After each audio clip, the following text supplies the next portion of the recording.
ketika memilih sekolah model homeschooling, tapi mindsetnya masih mindset formal.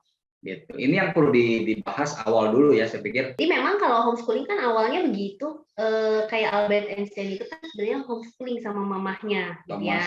Thomas Alva Edison, gitu ya. Jadi awalnya itu homeschooling itu memang diajar oleh orang tua, cuman makin berkembang ke sini, ternyata homeschooling itu berkembang tuh jadi ada 3 jenis.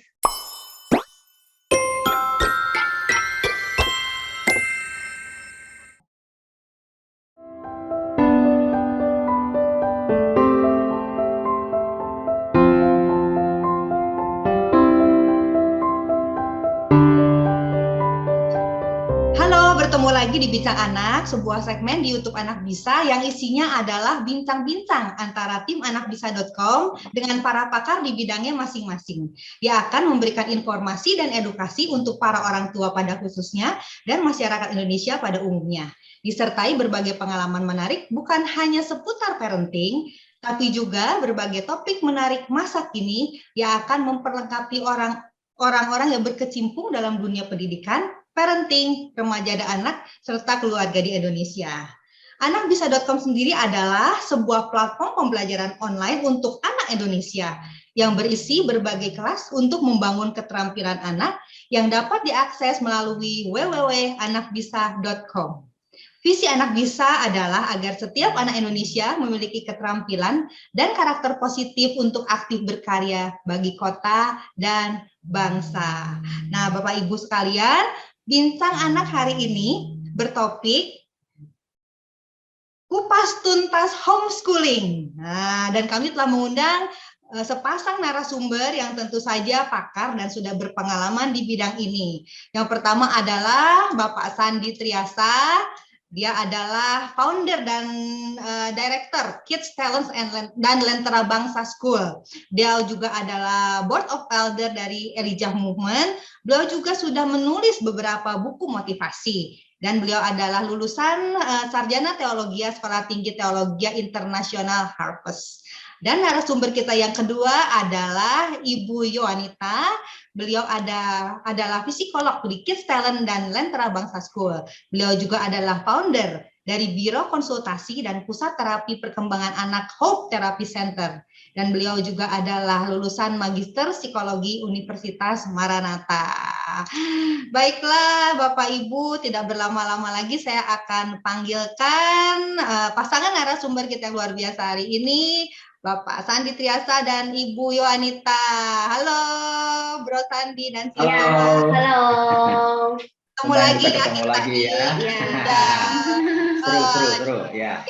Seru sekali ya. Jadi perbincangan kita yang lalu nih, para orang tua yang belum sempat untuk mendengarkan pembincangan yang terdahulu. Jadi yang terdahulu itu kita berbincang-bincang mengenai pendidikan alternatif untuk anak. Nah, jadi di situ untuk orang tua yang pengen tahu nih tentang ada berbagai, ternyata pendidikan itu ada berbagai alternatif buat anak. Sehingga orang tua tidak salah gitu kan memilihkan pendidikan anaknya. Supaya nanti anak itu tidak menjadi stres dan berujung orang tua jadi stres juga gitu.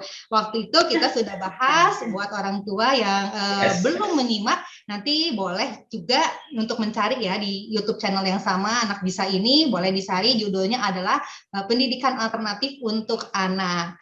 Dan hari ini masih menyambung dengan percakapan atau bincang anak seputar pendidikan. Hari ini kita akan membahas khusus mengenai homeschooling. Nah, ini adalah juga salah satu pendidikan alternatif sebetulnya buat anak ya.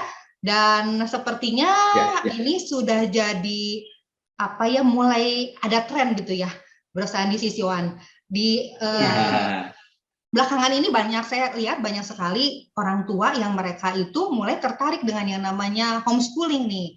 Dan mereka juga butuh informasi mengenai homeschooling ini, dan kita di Bincang Anak ini akan memberikan informasi yang orang tua ingin ketahui. Nah, sebelumnya ya, saya akan berikan sedikit contekan atau poin-poin gitu yang nanti akan dibahas gitu oleh Bro Sandi dan Sis Yohan ini, supaya orang tua nggak kemana-mana. bisa terus menyaksikan YouTube ini gitu ya.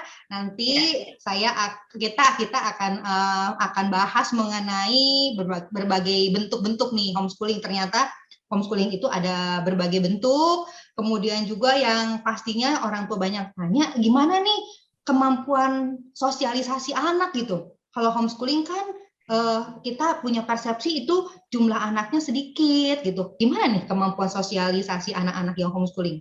Nah, terus juga hal yang orang tua juga sering pengen tahu itu, nah nanti kelanjutan siswa-siswa homeschooling ini ke jenjang pendidikan yang lebih tinggi itu gimana nih? Terus status legalitas anak ini seperti apa gitu. Dan kita juga nanti akan bahas perbedaan sistem pembelajarannya di homeschooling dengan sekolah formal. Jadi kira-kira poin-poin itu yang nanti kita akan kupas tuntas di acara Bincang Anak hari ini. Oke, silakan untuk Bro Sani dan Siswan, mau mulai dari mana nih kita bahasnya? Iya. Mungkin kita mulai dengan ini sih ya. Jadi bahwa lahirnya homeschooling ini bukan berarti mendiskreditkan bahwa formal tidak benar ya. Kita sih ngelihat gini bahwa ada anak-anak yang memang cocok juga dengan sistem formal. Tetapi kita juga perlu melihat bahwa tidak semua anak cocok dengan sistem itu. Ya. Demikian juga dengan homeschooling sama, ada yang cocok dan ada yang tidak cocok. Jadi kita memang mau berangkat dari bagaimana sih kondisi saat ini, seolah-olah yang kita mau bagikan adalah bahwa ini jadi alternatif. Jadi yang dulunya tadinya hanya satu-satunya pilihan dengan sistem formal, nah saat ini orang tua dan anak-anak sudah punya alternatif. Jadi ada pilihan nih. Nah, salah satunya homeschooling. Tentu ini juga perlu dipahami dulu, karena istilahnya memilih jalur pendidikan homeschooling ada hal-hal yang mungkin orang tua perlu paham terlebih dahulu, anak-anak perlu mengerti bagaimana sih sistemnya. Jangan sampai gini, kendaraannya homeschooling tapi mindsetnya masih formal. Nah, ini juga jadi hal yang perlu perlu dibahas ya. Karena salah satu misalnya kayak kami di sekolah kami untuk kami membuka homeschooling ini, yang diwawancara itu tidak hanya anak, orang tua. Tapi orang tua juga kita wawancara. Kita interview orang tua. Apakah memang orang tua dengan penuh kesadaran memilih homeschooling? Apakah frame-nya sama nggak nih dalam dunia pendidikan? Karena nanti akan berbenturan ketika memilih sekolah model homeschooling, tapi mindsetnya masih mindset formal. Gitu. Ini yang perlu dibahas awal dulu ya. Saya pikir memang perlu punya sebuah mindset yang sama, yang relate dengan pilihan jalur pendidikannya. Kira-kira itu sih. Iya, benar-benar. Orang tuh perlu tahu ya homeschooling itu apa gitu. Dan memang mereka kebanyakan orang tua tuh cuman mikirnya homeschooling itu sekolah di rumah. Iya. Jadi sekolah di rumah dengan komunitas atau kelompok yang lebih kecil, atau orang tua dengan anak aja terus dapat bahan-bahan kurikulum yang sama dengan kurikulum seperti biasa gitu ya. Nah, ini yang salah ya. Oke, kalau gitu betul. Bagus sekali nih, kita mau dengarkan nih penuturannya nih, supaya kita juga sebagai orang tua bisa jelas nih frame-nya sama nih antara homeschooling yang beneran dengan apa yang di dalam mindset mereka. Silakan. Ya, mungkin sebelum itu mau tambahkan dulu nggak? Nggak, kayaknya saya mau ini aja ya, jawab pertanyaannya ya, homeschooling ya. Jadi memang kalau homeschooling kan awalnya begitu, kayak Albert Einstein itu kan sebenarnya homeschooling sama mamahnya, gitu ya. Thomas Alva Edison, gitu ya. Jadi awalnya itu homeschooling itu memang diajar oleh orang tua. Cuman makin berkembang ke sini, ternyata homeschooling itu berkembang tuh jadi ada 3 jenis. Nah, khususnya yang ada di Indonesia ini. Ya, yang homeschooling dengan orang tuanya langsung di rumah, gitu ya, itu namanya homeschooling tunggal. Jadi entah diajar sama orang tuanya atau panggil tutor ke rumahnya, itu homeschooling tunggal. Nah, jenis yang kedua itu ada homeschooling majemuk. Jadi homeschooling majemuk itu biasanya beberapa orang tua memang yang akhirnya sepakat untuk menghomeschooling anaknya itu berkumpul jadi satu komunitas. Jadi misalkan hari ini belajar matematika oleh orang tua siapa yang memang jago matematika, terus misalkan besok jadwalnya belajar IPS gitu ya oleh orang tua yang mana gitu. Jadi pembagian jadwalnya seperti itu di komunitas tersendiri. Nah, makin berkembang ke sini akhirnya banyak juga bermunculan yang ketiga. Yang ketiga itu homeschooling komunitas namanya. Jadi homeschooling komunitas itu anak-anak tetap datang ke sekolah sama seperti sekolah formal ya. Datang ke sekolah, lalu ada tutornya juga. Nah, yang membedakan dengan formal itu sebenarnya dari jenis-jenis pelajaran yang diajarkannya, gitu ya, sama kurikulumnya itu lebih fleksibel dibandingkan dengan formal. Ya, mungkin dari Pak Sandi. Sama aturan ini juga tentang masalah kehadiran, misalnya di mana formal mungkin cenderungnya mensyaratkan ya 80% ya kehadiran ya harus menjadi syarat untuk naik kelas. Ya. Sementara kalau seandainya ada anak-anak tertentu, kalau yang mereka atlet harus karantina, persiapan berbulan-bulan ya secara syarat 80% pasti nggak akan tercapai itu gitu. Padahal sebenarnya dia sedang melakukan sesuatu yang berguna buat hidup dia sebenarnya. Sayang kan kalau sampai nggak naik gitu ya. Gitu ya. Kayak gitulah tentang masalah aturan tentang kenaikan kelas juga, nilai, misalnya syarat nilai. Ada syarat mata pelajaran tertentu yang memang nggak boleh merah gitu. Mata pelajaran inti. Kalau mata pelajaran inti merah, wah, tidak ada toleransi, nggak naik kelas. Nah, sementara yang lainnya 10, cuma mata pelajaran inti inilah yang akhirnya kelewat. Akhirnya diulang lagi semua. Gitu. Nah, kita nggak, kalau homeschooling cenderung lebih fleksibel ya. Ya yang diulang yang merahnya aja, jangan yang lain-lain nggak merah diulang semua gitu. Nah, kayak gitu sih aturannya lebih. Oh, oke ya, lebih fleksibel ya. Ya, jadi tadi kita udah lihat ternyata ada 3 jenis ya homeschooling juga ya, menarik sekali ya. 3 bentuk lah ya. 3 bentuk ya, ada yang tunggal, majemuk, dan tadi yang komunitas gitu. Oke. Terus selanjutnya gimana nih?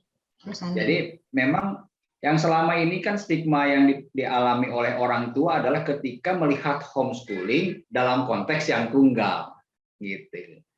Ini yang kita sering kali ketika homeschooling, aduh bayangannya saya jadi guru, saya emang nggak bisa jadi guru, gitu kan. Aduh nanti pasti anak saya di rumah terus ya, gitu pikirannya. Ketika mendengar kata homeschooling itu stigma yang muncul di benaknya itu, sehingga mereka udah cenderung agak homeschooling. Nah, padahal sebenarnya mereka belum tahu nih homeschooling bentuk yang lain, yang memang sebenarnya itu bisa ibaratkan lebih menjelaskan tentang kendala-kendala yang mereka alami sebelumnya, gitu. Iya. Jadi begitu ya. Sebenarnya sih gini, kalau kita lihat tentang masalah pendidikan ya, homeschooling itu kan bukan barang baru sebenarnya.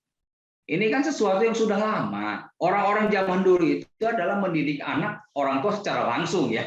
Orang tua secara langsung mendidik anak, ngajarin ini, ngajarin itu, mereka survive begini. Sebenarnya itu kan proses homeschooling, ngajarin mereka secara langsung ya. Ketika akhirnya pendidikan diinstitusikan, generalisasi, akhirnya bentuklah sekolah yang model formal. Tapi anak-anak tertentu yang memang sebenarnya tokoh-tokoh dunia, mereka tuh private gitu. Anak-anak kerajaan juga cenderung private kan di rumah ya. Jadi manggil tutor datang ke kerajaan, ngajar langsung tentang bagaimana pemerintahan kerajaan, aturan-aturan kerajaan. Nah itu kan private, itu seperti homeschooling sebenarnya. Karena mereka diajar secara spesifik sesuai kebutuhan apa yang dia harus jalanin ke depan. Jadi gambarannya seperti itu. Kalau homeschooling sendiri, istilah ini muncul sebenarnya sih tokohnya itu salah satunya itu adalah John Holt ya. John Holt itu salah satu yang memang menjadi sebuah inisiator tentang ini menjadi sebuah konsep pendidikan gitu. Karena dia sebagai praktisi pendidikan melihat bahwa kayaknya ada yang kurang pas dengan sistem pendidikan yang saat ini dia lewatin ya. Dia seorang di Amerika ya, tinggal di Amerika, dan dia melihat gini bahwa ada begitu banyak anak itu belajar hanya untuk mengejar nilai. Nah, jadi pokoknya menilai saya 10, tapi kenapa dia bisa tahu 10 itu juga nggak terlalu peduli. Yang penting fokusnya nilainya 10, nggak memahami konsep di balik 10 kali 10 jadi 100 itu konsepnya apa gitu. Nah, seringkali ini menjadi fenomena ya. Kita juga sekarang melihat banyak orang yang pokoknya asal lulus aja tanpa memaknai sebenarnya tujuan pembelajaran itu untuk apa sih gitu. Nah, sistem pendidikan yang ada tanpa sadar itu tuh membentuk anak-anaknya hanya fokus kejar nilai aja. Seolah-olah itu jadi sasaran pendidikan. Gitu. Padahal sebenarnya nilai bagus tapi nggak paham dan tidak menguasai juga kayaknya tidak ada faedah yang berarti ya buat anak ya, karena akhirnya kan dia tidak memahami apa yang dia pelajari gitu.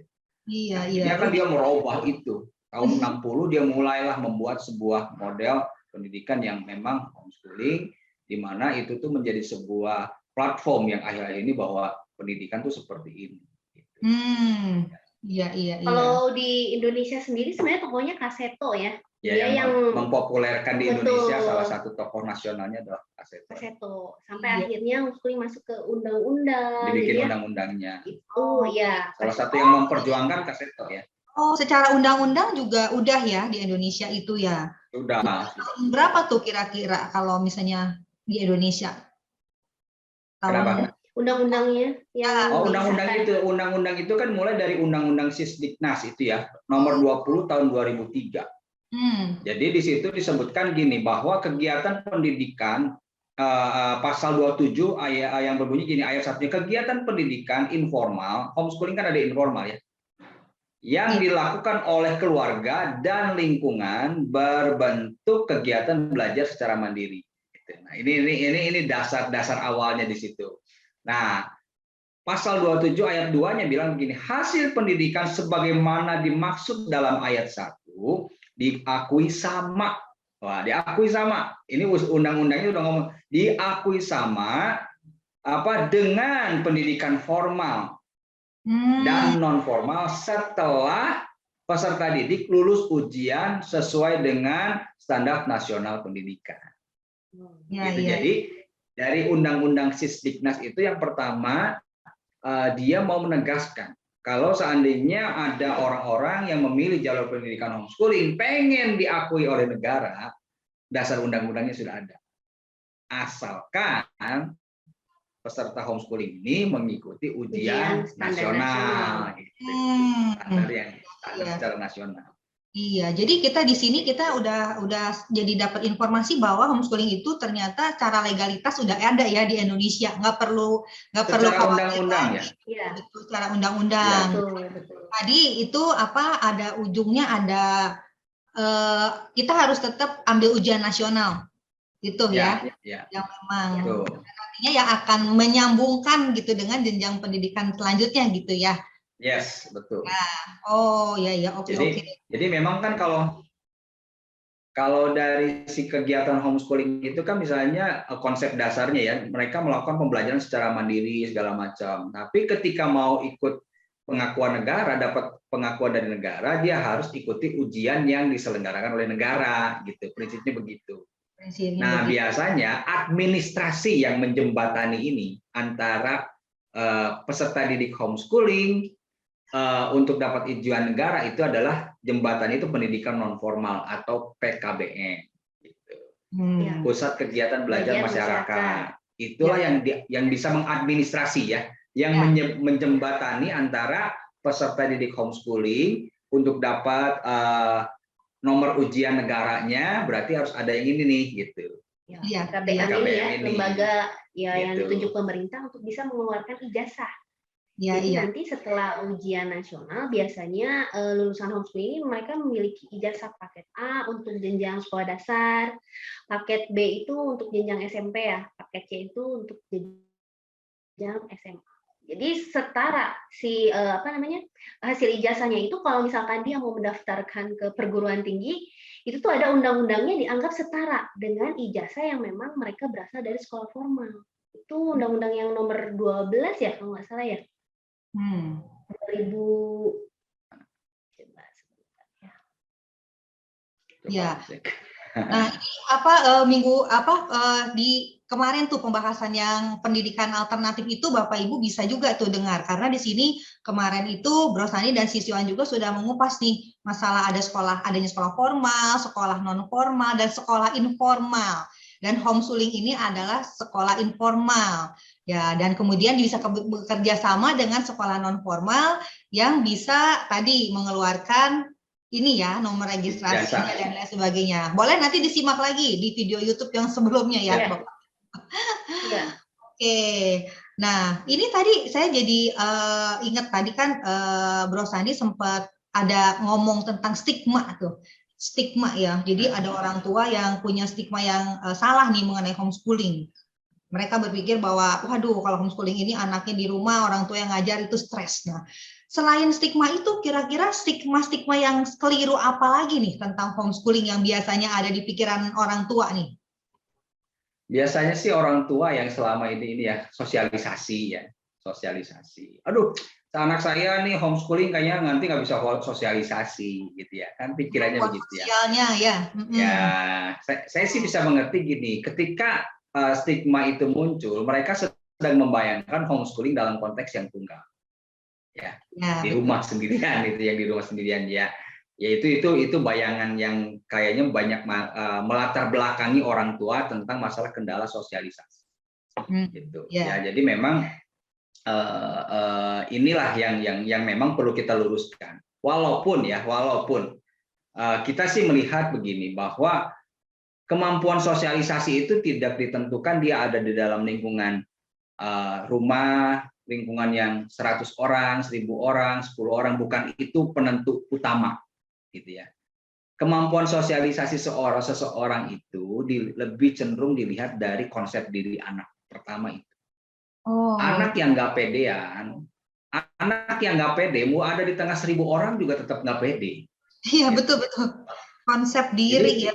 Sekali. Konsep diri itu lebih punya faktor yang lebih signifikan tentang bagaimana seseorang mampu bersosialisasi di lingkungan luar. Karena kita sendiri sebagai orang-orang yang dulu pernah ada dalam lingkungan pendidikan formal ya. Jadi memang kita melihat bahwa yang minder juga banyak kan gitu ya. Yang nggak bisa bersosialisasi juga banyak gitu. Itu kan ada di sekolah banyak, tetap aja nggak bisa bersosialisasi. Bahkan jadi korban bully di situ gitu ya. Jadi bukan itu utamanya. Jadi pertama bangun konsep diri, ya, konsep diri. Terus kedua yang menentukan adalah ini profil kecerdasannya sebenarnya. Kalau anak yang punya profil kecerdasannya memang interpersonal ya, jadi dia secara natural suka bergaul. Dia punya kecenderungan gampang untuk berinteraksi sama orang gitu. Dua ini lebih menentukan kalau menurut saya tentang bagaimana kemampuan seseorang dalam bersosialisasi. Nah, even itu tunggal ya. Kalau dia punya dua ini cenderung dia nggak akan terlalu sulit untuk beradaptasi dengan lingkungan luar. Ya. Nah, andaikan misalnya kita mau memperluas lingkup pergaulan mereka ya mungkin orang tua juga bisa memberikan sebuah ruang lah ya untuk anak-anak les di tempat A, B, C, D, mengembangkan bakatnya kan ketemu dengan orang baru, di lingkungan komunitasnya, ketemu dengan orang, interaksi, itu juga menjadi salah satu mungkin bisa tempat latihan lah, bagaimana dia berinteraksi sama orang. Nah, tapi keadaan itu sebenarnya sudah terselesai, terakomodasi, atau terjawab itu dengan ada konsep homeschooling yang komunitas sebenarnya. Ya, betul, komunitas ya. Dengan komunitas sebenarnya kendala masalah sosialisasi seharusnya tidak lagi menjadi isu yang harus jadi khawatir ya. Even tunggal aja juga bisa kok, apalagi yang komunitas gitu ya, dengan ada komunitas. Gitu. Iya. Bagus sekali. Kira-kira gambarannya seperti itulah kalau masalah dengan sosialisasi ya. Iya. Bagus sekali nih saya dapat. Jadi memang intinya itu fokusnya kepada konsep diri ya si anak itu, dan juga bagaimana kepribadiannya. Nah, untuk orang tua bisa memfasilitasi anak kemampuan sosialnya itu nantinya bisa juga mencarikan komunitas-komunitas yang baik ya buat anak-anaknya, atau memang bergabung di homeschooling yang homeschooling komunitas gitu ya. Oke. Betul. Untuk balik lagi nih bicara soal stigma gitu. Nah, orang tua kan banyak juga nih kalau yang ngedenger, oh anaknya homeschooling, dalam pikirannya gini, oh mungkin anaknya di sekolah ada masalah ya gitu. Karena dibully lah atau nggak naik kelas terus. Gitu kan stigma juga ya. Nah, betul ya ada stigma seperti ini ya gitu. Tapi sebetulnya bukan ya gimana? Ya, jadi memang mungkin ya banyak orang tua melihat ini homeschooling itu sekolah untuk anak-anak yang bermasalah. Ya, bermasalah. Bermasalahnya itu mereka ketika mereka melihat tidak mampu untuk mengikuti sistem formal, itu kan dianggap bermasalah tuh. Ya. Jadi akhirnya masuk homeschooling aja deh, gitu ya. Gitu ya. Tapi yang jadi harus pertanyaan gini, orang-orang yang jenius juga seringkali tidak terakomodasi dengan sistem formal, seringkali dengan generalisasi. Albert Einstein dan Thomas Alva Edison itu kan, bahkan Thomas Alva Edison dianggap idiot. Dianggapnya apa? Gurunya bilang apa sih? Nggak ada harapan gitu ya. Iya. Jadi bayangkan, jadi ketika stigma jadi masalah yang dianggap formal bermasalah, belum tentu itu memang masalah yang sedemikian adanya terhadap anak-anak. Masalahnya nggak cocok aja atmosfernya. Gitu. Tapi ketika istilahnya ada di tempat yang tepat, justru itu memunculkan potensi yang luar biasa. Sama kayaknya gaya belajar ya, kan gaya belajar di formal itu kan cenderung lebih visual, auditori gitu ya. Nah, tipe-tipe anak kinestetik tuh kan suruh duduk diam lama dan memperhatikan itu PR besar gitu ya. Nah, mungkin dengan kelompok yang lebih kecil di homeschooling gitu ya, dengan sistem pembelajaran itu kan lebih banyak praktek ya, lebih banyak praktek, proyek. Kalau misalkan kita bisa langsung ke tempatnya untuk belajar, misalkan belajar tentang ya industri gitu ya, langsung ke pabriknya gitu ya, itu kan lebih terfasilitasi. Nah, tipe-tipe anak yang punya gaya belajar kinestetik biasanya akan lebih cocok tuh dan berkembang di sistem homeschooling ini. Gitu. Jadi lebih bisa mempertajam lah ya, mempertajam potensinya ya.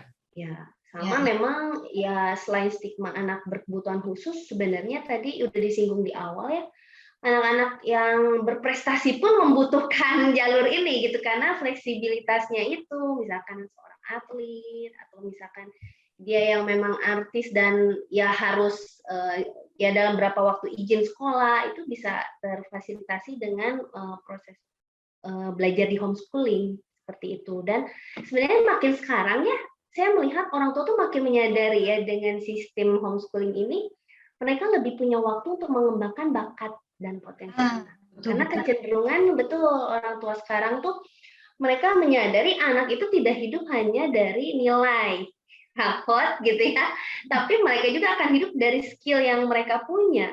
Dan sedangkan mungkin dengan sistem belajar yang formal itu ketika banyak tugas, banyak PR, kemudian mata pelajaran yang diajarkannya juga cukup lumayan ya. Jenjang SD kok nggak salah 11 sampai 13 mata pelajaran. Itu kan akhirnya membawa anak tuh kayaknya pulang sekolah harus langsung kerjain PR, belajar ulangan, kalau nggak les sampai sore gitu ya. Untuk mengasah bakatnya kapan? Jadi akhir-akhir ini sebenarnya banyak orang tua yang akhirnya memilih jalur homeschooling itu tuh karena mereka merasa nggak ada waktu nih untuk anak saya padahal berbakat gitu ya, punya potensi di sini, tapi kayaknya nyisihin waktu untuk melakukan apa yang dia suka itu sulit. Akhirnya mereka memilih jalur homeschooling. Jadi memang ya tidak selalu anak yang berkebutuhan khusus yang mengambil jalur ini. Iya. Jadi memang bisa diadaptasi dengan yang kebutuhan khusus mungkin karena fleksibelnya ya. Karena kalau yang formal kan sangat kaku. Tapi fleksibilitas ini sebenarnya tidak hanya berlaku buat anak kebutuhan khusus ya. Buat anak-anak yang memang punya potensi jelas juga memang butuh fleksibilitas yang tinggi di dalam proses pembelajaran. Iya.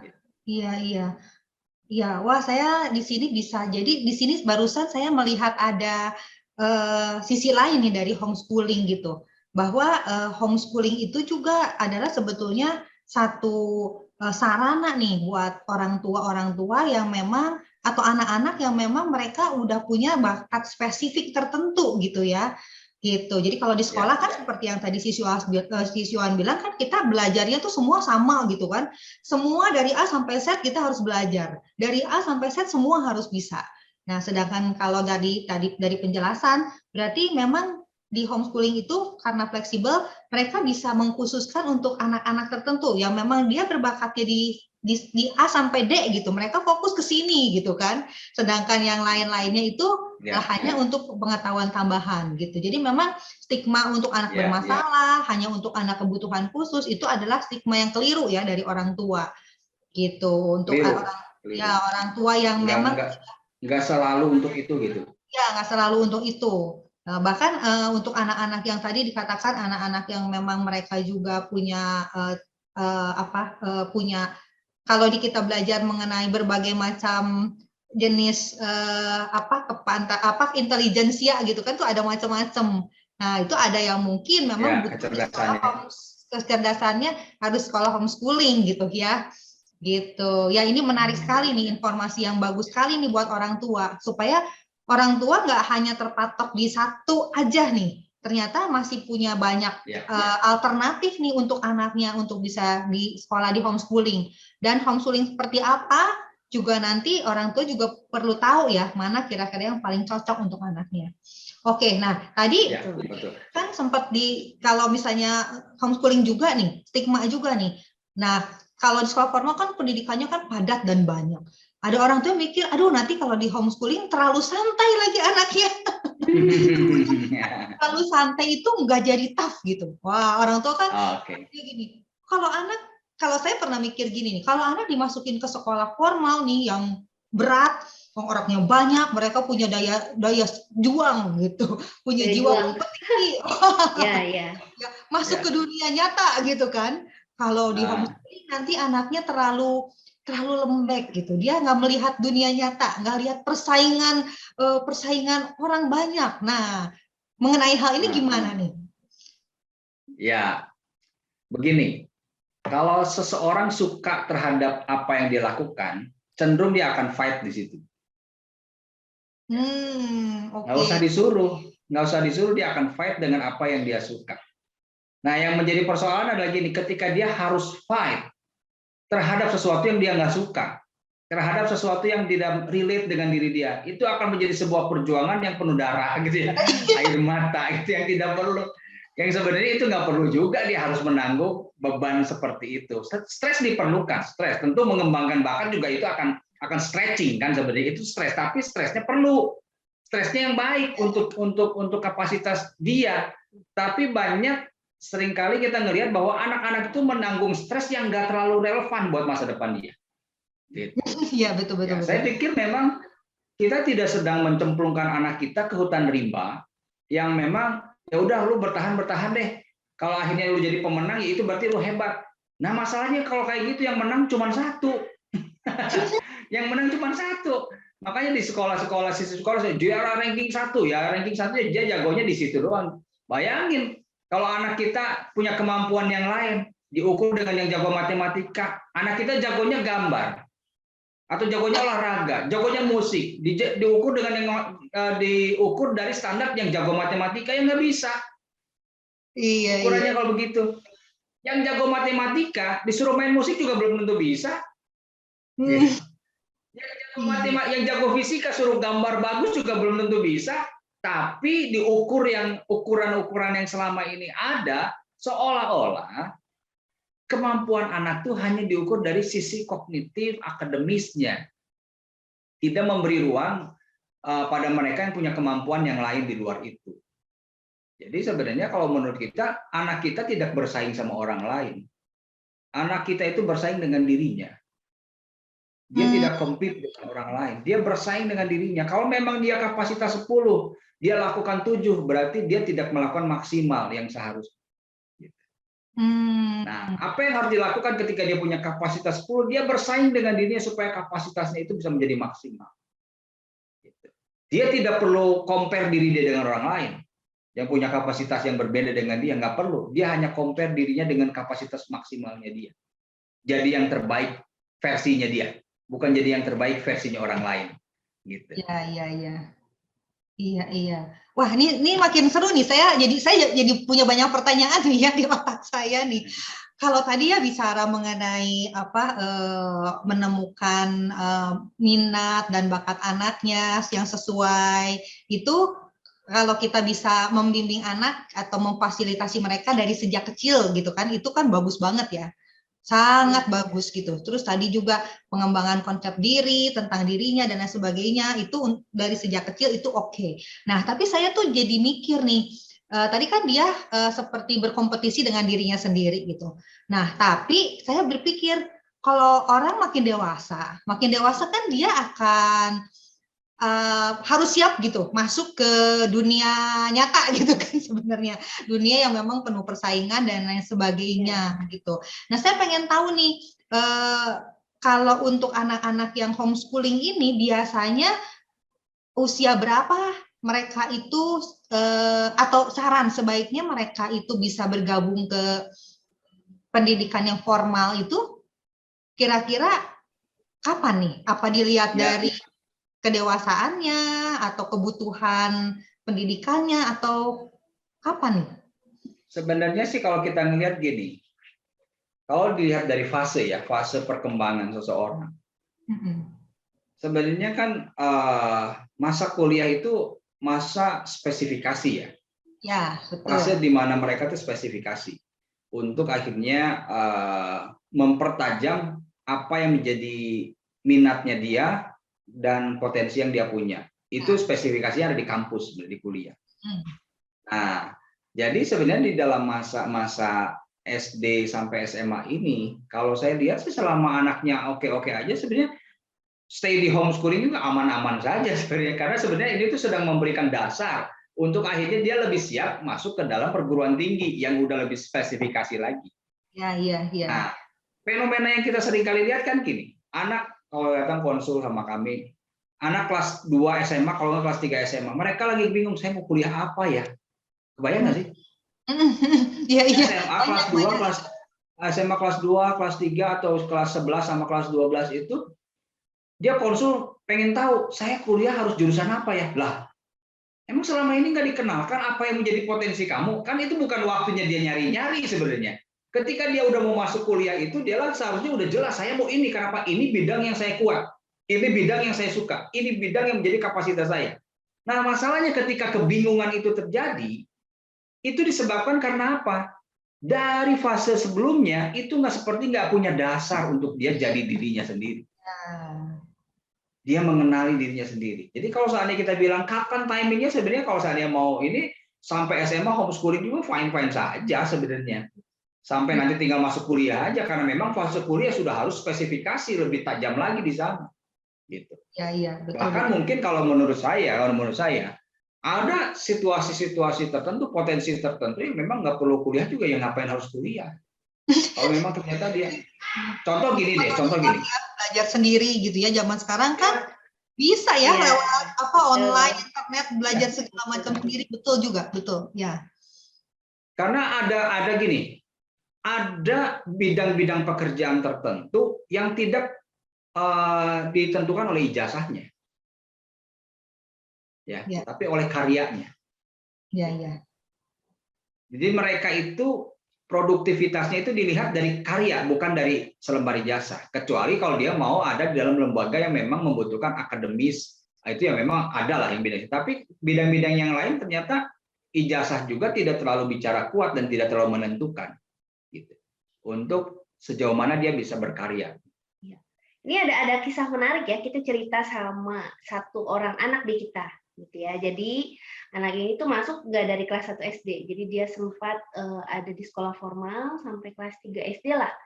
Lalu mamahnya tuh memindahkan ke homeschooling karena dia terpentok dengan masalah bahasanya kurang bagus, sama matematika, gitu ya. Jadi karena dua hal ini mau dipush seperti apa juga kayaknya udah nggak bisa gitu, sampai akhirnya mamanya memindahkan ke homeschooling kita. Nah, singkat cerita ya tadi betul ya, jadi ada perbedaan antara penggunaan waktu nih. Biasanya padat sekali dia ketika di homeschooling kan, dalam tanda kutip lebih santai itu ya nggak terlalu banyak PR ke rumah kalau memang sudah dikerjakan semua di sekolah. Akhirnya dia punya waktu tuh, anak ini suka gambar kan, gitu ya. Akhirnya dia senang gambar, dia gambar, terus kita ngelihat, kita observe ini kalau gambar itu kayaknya tuh gambar orang dengan bajunya tuh sama dia dimodelin macem-macem nih bajunya. Itu tuh kelihatan waktu pas sekitar kelas 3, kelas 4 lah gitu ya, kelas 3, kelas 4.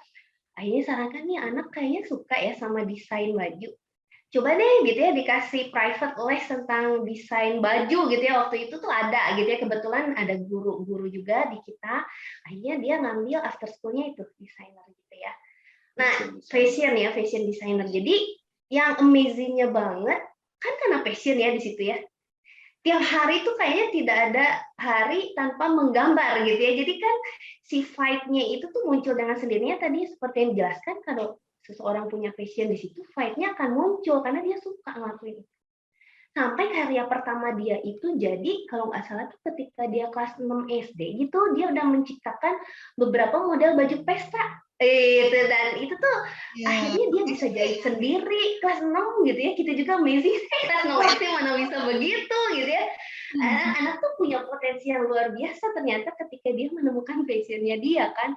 Jadi udah kayak waktu itu dia sempet juga sih Instagramnya dia jual juga tuh baju-bajunya gitu ya.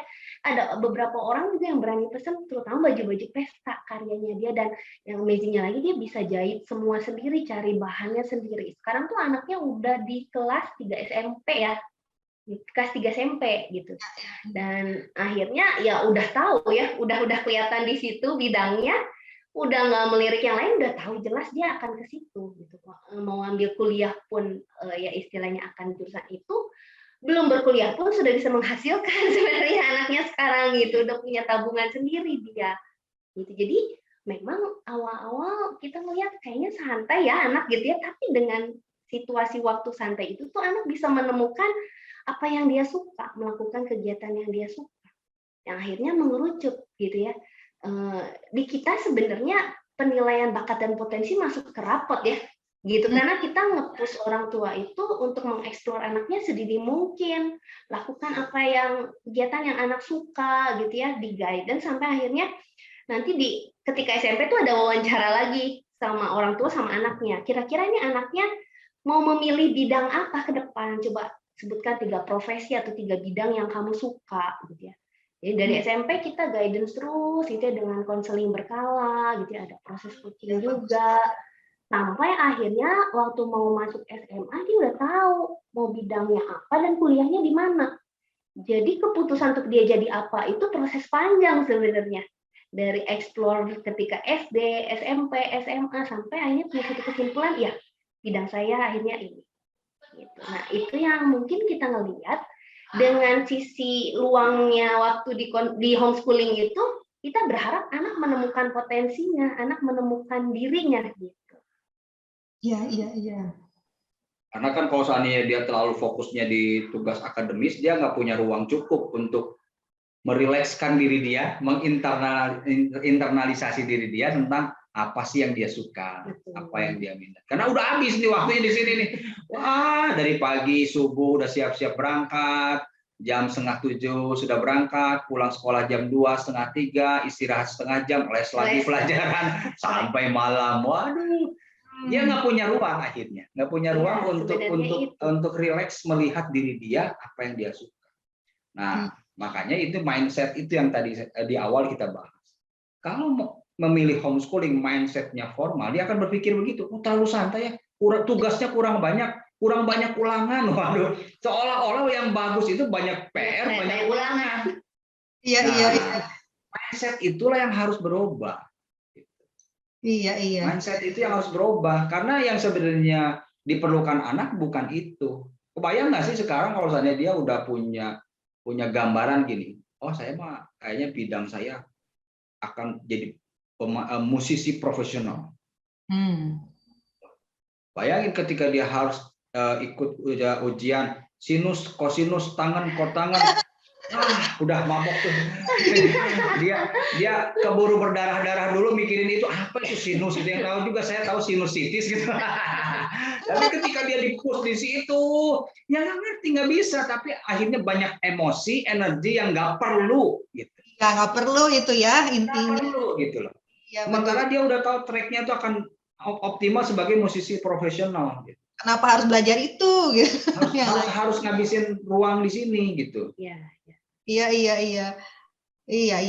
Oke, menarik sekali. Tadi saya jadi sempat nangkep juga nih dari pembahasannya Sis Yohan dan Bro Sandi. Tadi ada menekankan tentang ada penilaian untuk minat dan bakat gitu. Dan periodically itu ada counseling untuk menemukan interestnya si anak itu, terus mereka itu kuatnya di bidang apa gitu. Itu di homeschooling. Nah, saya jadi pengen tahu nih sebenarnya perbedaan antara sistem pembelajaran di homeschooling dengan sistem formal itu secara garis besar lah. Kira-kira itu perbedaannya apa gitu secara garis besar? Garis besar mungkin gini, pertama tentang masalah fleksibilitas. Fleksibilitas dari sisi apa tadi masalah absensi. Absensi ini bukan berarti gini, fleksibilitas absensi itu bukan berarti kita mengakomodir mereka yang malas belajar, bukan. Tidak mengakomodir itu. Mereka perlu bertanggung jawab mempergunakan waktunya. Fleksibilitas di dalam masalah waktu belajar atau kehadiran itu diperuntukkan untuk mereka yang punya minat yang jelas, yang perlu waktu untuk mengembangkan minat itu dengan bertanggung jawab, sehingga dia butuh kelonggaran dari pihak sekolah untuk memberi ruang dia mengembangkan itu. Ya. Jadi sisi fleksibilitas waktu belajar itu, misalnya contoh waktu pertemuan rutin kita dari pagi sampai siang, misalnya kita adakan dari jam 8 sampai jam 12. Nah, waduh jam itu saya harus ada persiapan latihan tanding nanti Porda atau apa, nggak bisa ikut ini, ya sudah nggak apa-apa. Tapi materi ini kamu belajar di dalam waktu-waktu yang lain ya, kamu bisa malam atau kapan, kamu kejar materi yang hari ini belajar. Dan itu jadi dianggap sebagai suatu poin kehadiran buat kita. Gitu.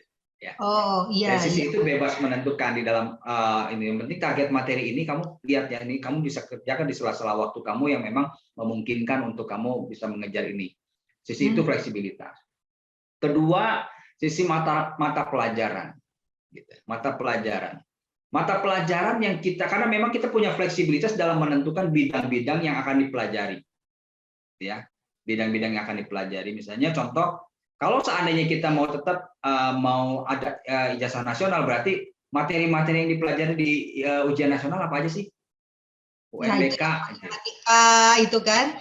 Matematika ya. Nah yang itu aja tuh, matematika, bahasa Indonesia, IPA, IPS, ya gitu kan, PKN. Nah, kayak gitu. Nggak usah belajar 13 pelajaran yang lain-lain, gitu. Fokus yang di ujian nasionalkan saja. Jadi 5 ini nih, karena ini yang akan distandarisasi oleh negara kan. Ya. Nah, inilah yang akhirnya memberikan waktu belajarnya tuh longgar. Karena yang lain harus mengakomodasi 13 mata pelajaran, yang ini cuma 5 saja cukup gitu. Makanya jadi lebih longgar gitu, lebih longgar sehingga kita bisa menambahkan materi-materi yang mungkin lebih relevan lah. Kita biasanya kayak contoh di kami itu bikin kayak program life skill-nya.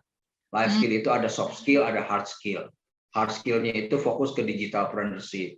Life skill itu bisa tentang pengembangan diri, leadership, public speaking, segala macam. Nah, itu kan ada dalam kurikulum, termasuk YouTuber juga ada. Yeah. Wah, jadi ada kelasnya itu YouTuber itu. Jadi sebenarnya boleh pilih atau wajib juga ikut semuanya? Itu sudah intra. Itu yang YouTuber itu kelas itu wajib. Untuk kelas tertentu wajib. Ada yang nanti kelas tertentu jadi pilihan. Ada yang pilihan. Oh, jadi contoh gitu ya, supaya semua nyoba juga ya. Ya. Menarik. Jadi ada di situ. Terus misalnya tentang life skill. Life skill itu ada misalnya yang leadership, tentang masalah pengenalan diri, tentang public speaking, itu wajib di level SMP misalnya. Nanti semester berikutnya ngebahas tentang apa, desain grafis, videografis, smartphone fotografi, digital marketing, sampai akhirnya tentang basic sales marketing, tentang bagaimana basic entrepreneurship seperti apa. Nah, kita latih itu. Nah, itu jadi wajib. Tinggal nanti tunggu waktunya kapan. kapan itu akan belajar di SMP semester 1, kelas 2, semester 2-nya segala macam ada urutannya. Iya. Makanya sampai akhirnya endingnya itu di bisnis project, bikin bisnis project. Iya, ujian SMA-nya ya. Ujian SMA-nya bisnis project. Salah satu jadi pilar ini. Jadi dari situ sebenarnya karena fleksibilitasnya itulah kita punya ruang untuk mendesain yang kita anggap relevan buat anak-anak, ya. Jadi supaya oh ya, namanya digital marketing mungkin kayaknya ini bukan sesuatu yang akan usang ya, ke depan justru akan membutuhkan itu, gitu ya. Tentang bagaimana di sosial media lah segala macam, web design, bikin web design itu tuh ada semua di situ. Iya. Jadi memang sengaja juga kita memasukkan kegiatan entrepreneurship ya, karena kita ngelihat nih bagusnya ke depan tuh Indonesia butuh lebih banyak entrepreneur gitu kan dibanding para pekerja gitu kan. Jadi dari SD juga ada kegiatan entrepreneur itu mulai dari kelas 1 malahan gitu ya sampai kelas 6 didesain sedemikian rupa tentang misalkan digilir nih minggu ini yang bagian entrepreneurnya itu kelas berapa misalnya kelas 4 proyeknya mau buat apa, mau makanan, mau jual barang kah gitu ya, sampai mereka akhirnya belanjalah ke pasar, mereka tahu kan gitu ya, oh ini sekian harganya, jadi modalnya sekian, mau dijual berapa, nanti keuntungannya kalau jual semua tuh akhirnya jadi berapa, nanti dari keuntungan itu dikelola. Ada yang akhirnya ditabungkan lagi buat modal gitu ya, ada lagi yang dinikmati bersama, ada lagi yang memang mereka harus saving untuk kegiatan charity. Jadi kita berharap sebenarnya dari kelas 1 terus kita gitu ya untuk meng-guide mereka, someday mereka jadi entrepreneur tuh kayaknya untuk pengelolaan keuangan gitu ya, itu udah enggak bukan hal yang baru. Iya betul, gitu. Jadi udah terbiasa dengan seperti itu, betul.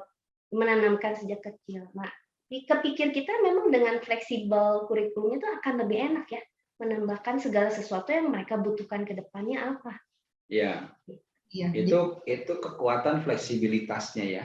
Jadi kita juga secara sistem ya memang demikian. Tentang masalah raport misalnya, fleksibilitas dalam hal raport. Ya kembali kayak tadi misalnya contoh yang merahnya memang kebetulan di masa pelajaran wajib, yang dibilang kalau dari formal itu ini wajib nggak boleh merah nih. Kalau ini merah kamu nggak naik kelas. Nah kita sih ya ulangi saja yang merahnya. Yang tidak merahnya terusin aja, nggak usah diulang semua tuh yang bermasalah. Ya. Yang masalah kan cuma satu pelajaran ini, gitu. Nggak usah diulang semua pelajaran. Dari sisi aturan main kenaikan kelas juga ya beda ya sisi itu.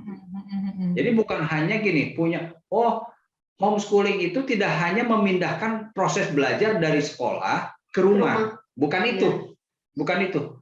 Karena ketika memilih homeschooling itu ada sebuah sistem di balik semua itu. Yang tidak hanya ngomong masalah tempat, tapi sebuah sistem.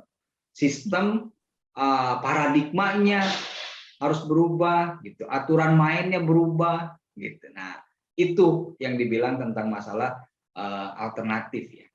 Kadang-kadang gini, oh iya belajar di rumah berarti homeschooling, tapi jam pelajarnya sepadat dia ada di sekolahnya. Waduh, mabuk. Kadang-kadang juga nggak begitu gitu. Ada karena bicara memilih homeschooling itu ada sistem di baliknya yang memang kita akan sepakati, akan ikutin. Masalah jumlah pelajaran, aturan jam pelajaran, gitu. Sistem kenaikan kelas, sistem kehadiran, banyak ininya. Sampai akhirnya ke rapotnya seperti apa. Ya kalau kita ini bikin desain rapot sendiri gitu. Oh, ya. Oke. Wah, bincang kita hari ini kita jadi belajar banyak ya mengenai apa itu homeschooling, yang tadinya memang saya juga sempat berpikir tentang itu, bahwa ya homeschooling itu hanya anak sekolah di rumah gitu dan orang tuanya harus ngajar. Ternyata di sini kita lihat bahwa memang sebetulnya itu benar-benar dua hal yang sangat berbeda ya. Makanya disebut sebagai alternatif nih. Jadi memang kalau orang tua mengenali anaknya dan melihat bahwa memang anaknya itu cocok di sekolah formal, berarti ya diteruskan di sekolah formal. Tapi kalau misalnya melihat anaknya kurang cocok di sekolah formal dan membutuhkan alternatif, maka homeschooling ini adalah salah satu alternatif yang baik ya buat orang tua ini boleh memasukkan anaknya.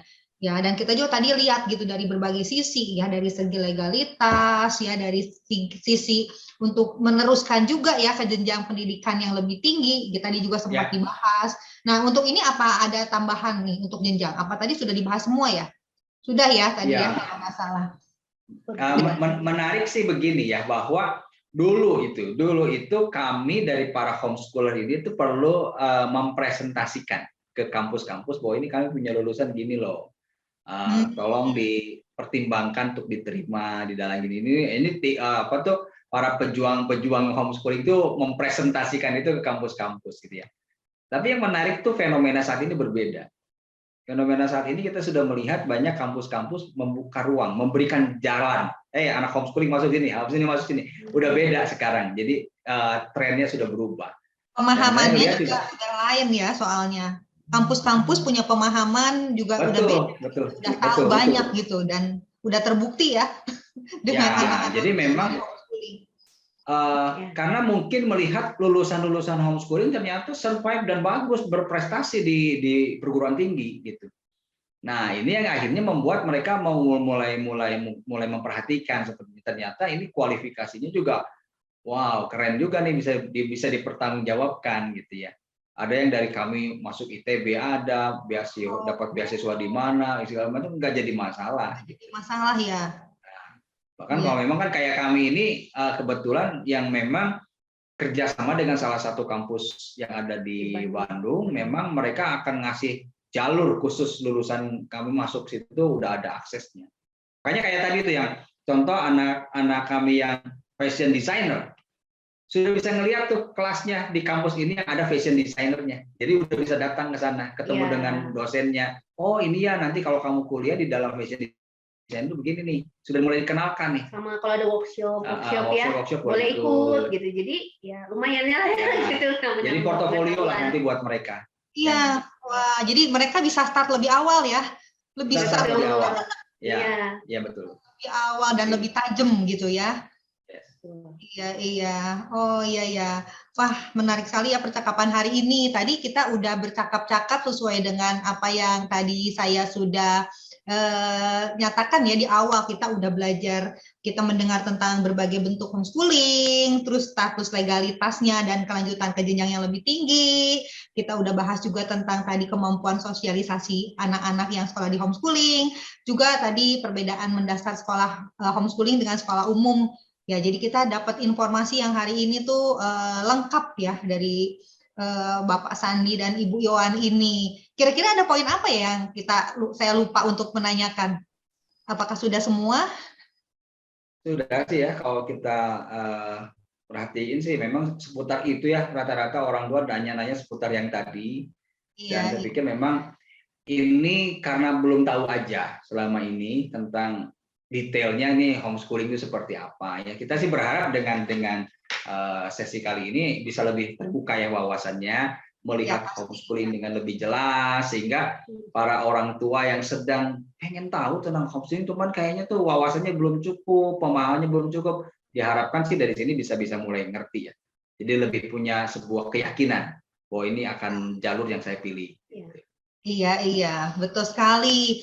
Wah, thank you sekali ya untuk bincang-bincangnya hari ini, untuk Bro Sandi dan Sis Yohan. Bagi orang tua yang mungkin nanti pengen tahu ya lebih banyak lagi mengenai homeschooling gitu, khususnya homeschooling yang komunitas ya. Karena di sini Pak Sandi dan Bu Yohan ini juga mengelola yang seperti tadi saya sudah sebutkan, ada Kids Talent dan Lentera Bangsa School. Ya, itu jenjang pendidikannya lengkap ya, dari sejak usia apa nih, preschool ya, sampai SMA ya. Iya. Nanti saya akan cantumkan ya di catatan YouTube di bawah ini untuk kontaknya ya, Bro Sandi dan Sis Yohan ya, boleh bertanya mengenai tentang homeschooling lebih dalam lagi gitu. Dan sebelum kita mau menutup acara Bintang Anak hari ini, saya juga mau menginformasikan kepada Bapak Ibu semua, karena tadi kita bicara mengenai minat dan bakat dan kesempatan untuk anak berlatih. Nah, kami dari Anak Bisa juga menyediakan kelas-kelas untuk anak-anak bisa berlatih ya. Udah ada kelas masak, kalau ada yang suka menggambar gitu ya, punya kesempatan juga untuk bisa belajar menggambar sendiri gitu ya di rumah dengan bimbingan para pakar di bidangnya gitu melalui video tutorial. Ada juga kelas kreatif. Nah, untuk mengembangkan kreativitas anak-anak menggunakan barang-barang yang ada di rumah, memanfaatkan barang-barang di rumah, berinovasi membentuk sesuatu. Ya, dan kemudian ke depan juga akan ada kelas coding. Ini yang lagi keren juga ya. Kelas coding untuk anak-anak. Ada juga kelas animasi buat yang seneng bikin animasi. Wah, kita kalau anak-anak sekarang bikin konten, bikin IG tuh kalau bisa ada animasinya yang keluar-keluar gitu. Wah, itu keren ya. Dan ada juga yang dalam waktu singkat akan keluar itu kelas tentang bercerita. Storytelling.